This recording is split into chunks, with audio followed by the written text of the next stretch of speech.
आज इस ब्रह्मांड में कई ऐसी चीज़ें हैं जिनके बारे में अभी तक हम ज़्यादा कुछ जान नहीं पाए हैं। ब्लैक होल भी इनमें से एक है। अगर आप ब्लैक होल के बारे में पहले से नहीं जानते हैं तो मैं आपको ये बता दूं कि स्पेस में कुछ ऐसे प्लेसेस होते हैं जहां ग्रेविटी का खिंचाव इतना ज़्यादा होता है कि अपने नज़दीक आने वाले हर ऑब्जेक्ट को वो निगल लेते हैं। यहाँ तक कि लाइट भी वहाँ से वापस नहीं लौट पाती। इस कारण ये हमें दिखाई नहीं देते। ऐसे प्लेसेस को ब्लैक होल कहते हैं। हम यह तो जानते हैं कि ये कैसे बनते हैं, इनके बाहर क्या होता है और इन्हें डिटेक्ट कैसे करना है, पर आज भी हम ये नहीं जान पाए हैं कि इनके अंदर क्या होता है। प्रैक्टिकली ये जान पाना भी लगभग इम्पॉसिबल है, क्योंकि अगर हम ब्लैक होल के अंदर कोई प्रोब भेज देते हैं तो वो ब्लैक होल की ग्रेविटी के कारण कभी बाहर नहीं निकल पाएगा और ना ही हमें कोई सिग्नल भेज पाएगा। इसलिए फ़िलहाल हमारे लिए बेहतर यही है कि हम ब्लैक होल को थियोरेटिकली समझें। आज के इस एपिसोड में हम जानेंगे कि ब्लैक होल कैसे बनते हैं, इनका साइज कैसे बढ़ता है, इनके नज़दीक चमकने वाली लाइट का क्या कारण होता है तथा इनके अंदर क्या चल रहा होता है। चलिए शुरू करते हैं आज का ये एपिसोड। आप जानते हैं ब्लैक होल स्पेस के वैसी जगह होते हैं जहाँ ग्रेविटी का प्रभाव इतना ज़्यादा होता है कि खुद लाइट भी वहाँ से नहीं निकल सकती, इसलिए ये हमें दिखाई भी नहीं देते। पर क्या आपको पता है ये बनते कैसे हैं? आपने अक्सर यही सुना होगा कि ब्लैक होल का निर्माण तब होता है जब विशाल तारों का मैटर छोटी सी जगह कंप्रेस हो जाता है। ऐसे अक्सर सुपरनोवा एक्सप्लोजन के बाद होता है, जब कोई विशाल तारा ख़त्म होने के कगार पर होता है। पर क्या हो अगर मैं आपसे ये कहूँ कि ब्रह्मांड में मौजूद हर वस्तु से ब्लैक होल का निर्माण हो सकता है, यहाँ तक कि आपसे भी। जी सही सुना आपने। हम जानते हैं हर ऑब्जेक्ट का अपना खुद का मास होता है। अगर इस मास को हम उसके श्वार्ज़चाइल्ड रेडियस से बने स्फेयर के अंदर कंप्रेस कर दे तो वो ऑब्जेक्ट एक ब्लैक होल बन जाएगा। अब अगला सवाल ये उठता है कि ये श्वार्ज़चाइल्ड रेडियस है क्या? तो चलिए जानते हैं ये क्या है।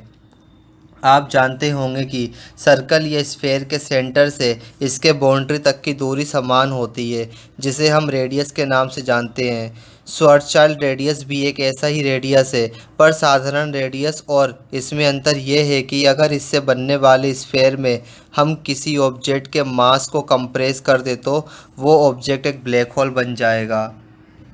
हर ऑब्जेक्ट का श्वार्ज़चाइल्ड रेडियस अलग अलग होता है, जिसे आप इस फॉर्मूले से निकाल सकते हैं। यहाँ जी ग्रेविटेशनल कांस्टेंट है, एम ऑब्जेक्ट का मास है और सी स्पीड ऑफ लाइट है। जैसे कि इस चार्ट से आप देख सकते हो कि हमारे सन का श्वार्ज़चाइल्ड रेडियस लगभग 3 किलोमीटर है। इसका मतलब ये है कि अगर हम सूर्य को दबा दबाकर एक ऐसे स्फेयर में सीमित कर दें जिसका रेडियस केवल 3 किलोमीटर हो तो ये एक ब्लैक होल बन जाएगा। इसी तरह अर्थ को ब्लैक होल बनाने के लिए इसे हमें 9 मिलीमीटर वाले रेडियस के स्फेयर में सीमित करना होगा, पर हमारे पास ऐसा कोई तरीका नहीं है कि जिससे हम ऐसा कर पाएँ।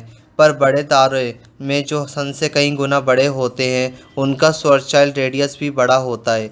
जब ऐसे तारों का फ्यूल ख़त्म हो जाता है तो वो खुद को गर्म नहीं रख पाते हैं और बेहद ही छोटे स्पेस में सीमित कर रह जाते हैं। इस छोटे से स्पेस को हम सिंगुलैरिटी के नाम से जानते हैं। इसकी डेंसिटी इनफाइनाइट हो जाती है, जिस कारण इसका ग्रेविटेशनल पुल इतना अधिक हो जाता है कि कोई भी वस्तु इससे बाहर नहीं जा पाती है, यहाँ तक कि लाइट भी नहीं। आमतौर से इस सिंगुलैरिटी को हम छोटे से बिंदु के रूप में दर्शाते हैं। असलियत में ये कोई फिज़िकल नहीं बल्कि इन्फिनाइटली स्मॉल मैथमेटिकल पॉइंट होता है। आशा करता हूँ कि अब तक आप समझ गए होंगे कि ब्लैक होल आखिर बनते कैसे हैं। चलिए जानते हैं कि आखिर ये बड़े कितने होते हैं। यूँ तो ब्लैक होल अलग अलग साइज के होते हैं, पर आकार और मास के अनुसार इन्हें 3 प्रकार में बांटा गया है। सबसे छोटे आकार के ब्लैक होल को प्रीमोर्डियल ब्लैक होल कहते हैं। साइंटिस्ट मानते हैं कि ऐसे ब्लैक होल का निर्माण बिग बैंग के तुरंत बाद हुआ होगा। इन ब्लैक होल का साइज किसी एटम के आकार का ही होता है, लेकिन इनका मास किसी विशाल पहाड़ के मास के बराबर होता है। सबसे ज़्यादा मात्रा में डिटेक्ट किए जाने वाले ब्लैक होल मीडियम साइज के होते हैं। इन्हें स्टेलर मास ब्लैक होल कहते हैं। इस तरह के ब्लैक होल का मास हमारे सन के मास से 20 गुना ज़्यादा तक होता है, पर यह मास कंप्रेस होकर एक छोटे से स्फेयर में सिमट कर रह जाता है। इसका डायमीटर केवल 10 माइल के बराबर ही होता है। कुछ तरह के ब्लैक होल आकार में काफ़ी विशाल होते हैं। इन्हें सुपरमैसिव ब्लैक होल कहा जाता है। इस तरह के ब्लैक होल का मास इतना होता है कि जितना कि हमारे सूर्य के आकार के 10 लाख से भी ज़्यादा तारों के मास को मिलाने से होगा। पर यह मास कंप्रेस होकर बस इतने बड़े स्फीयर तक ही सिमट कर रह जाता है, जिसका डायमीटर लगभग हमारे सोलर सिस्टम के आकार के बराबर होता है। साइंटिफिक एविडेंस हमें बताते हैं कि सभी बड़ी गैलेक्सीज के सेंटर में ऐसा एक ब्लैक होल ज़रूर मौजूद होता है। हमारी मिल्की वे गैलेक्सी के सेंटर में भी एक सुपरमैसिव ब्लैक होल मौजूद है, जिसका नाम है सेजिटेरियस ए। इसका मास लगभग 40 सूर्य के मास के बराबर है, जबकि ये मास मात्र इतने बड़े स्फीयर में ही समाहित है जिसका डायमीटर करीब सूर्य के आकार का होगा। इसी ब्लैक होल की मौजूदगी के कारण वहाँ क्वासार मौजूद है, जो हमें चमकता हुआ दिखाई देता है। अब आप सोच रहे होंगे कि क्वासार क्या होता है, और अगर ये ब्लैक होल के नज़दीक होता है तो ये चमक कैसे सकता है। क्योंकि हमें ये मालूम है कि ब्लैक होल में ग्रेविटी का असर इतना होता है कि लाइट भी वापस नहीं आ सकती है। चलिए जानते हैं इन प्रश्नों के उत्तरों को। क्वासार क्वासी स्टेलर ऑब्जेक्ट का शॉर्ट नेम है। जैसा कि मैंने पहले बताया कि हर बड़ी गैलेक्सी के सेंटर में एक बड़ा ब्लैक होल मौजूद होता है। इन ब्लैक होल के नज़दीक जो भी आता है ये उसे निगल लेते हैं, पर ऐसा नहीं होता है कि कोई भी ऑब्जेक्ट सीधा इनके सेंटर में खींचा चला जाए। दरअसल जो भी ऑब्जेक्ट इन ब्लैक होल के नज़दीक जाता है वो पहले एक डिस्क के आकार में ब्लैक होल का चक्कर लगाता है, फिर उसके बाद ही ब्लैक होल के अंदर जाता है। इस डिस्क को एक्रीशन डिस्क कहते हैं। जब बहुत सारे ऑब्जेक्ट इस एक्रीशन डिस्क में तेज़ गति से ब्लैक होल का चक्कर लगा रहे होते हैं तो फ्रिक्शन तथा ग्रेविटेशनल फोर्स के कारण उनके बीच अत्यधिक हीट प्रोड्यूस होती है। जिस तरह गर्म object light and radiation emit करते हैं, उसी तरह एक्रीशन डिस्क में मौजूद ऑब्जेक्ट भी काफ़ी गर्म होने के कारण लाइट एंड रेडिएशन एमिट करते हैं। यही वो चमकीली लाइट होती है जो हमें दिखाई देती है। इसलिए ऐसा ना समझें कि ये लाइट ब्लैक होल से आती है। ब्लैक होल से तो लाइट का बाहर आना असंभव होता है। ब्लैक होल के पास निकलने के लिए जितने ज़्यादा मटेरियल होंगे, ये लाइट उतनी ही ज़्यादा चमकीली होगी। ऐसा भी नहीं है कि सभी सुपरमेसिव ब्लैक होल के पास ऐसी लाइट निकलती रहती है। जैसा कि मैंने पहले बताया, इस तरह की लाइट तभी निकलती है जब ब्लैक होल किसी मटेरियल को निगल रहा हो।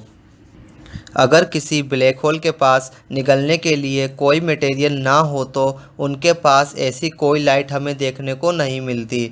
आमतौर पर उन्हीं गैलेक्सीज में क्वासार का निर्माण होता है जो या तो इतने यंग हैं कि इनके पास इनके सेंटर में मौजूद ब्लैक होल को खिलाने के लिए काफ़ी ज़्यादा मात्रा में मटेरियल मौजूद है, या फिर तब जब दो गैलेक्सीज आपस में टकराते हैं।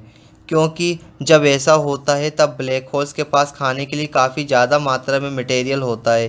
क्योंकि सुपरमेसिव ब्लैक होल्स हर साल लगभग सूर्य के मास के बराबर मास को कंज्यूम कर लेते हैं, ये नॉर्थ तथा साउथ पोल में काफ़ी मात्रा में एनर्जी इजेक्ट करते रहते हैं।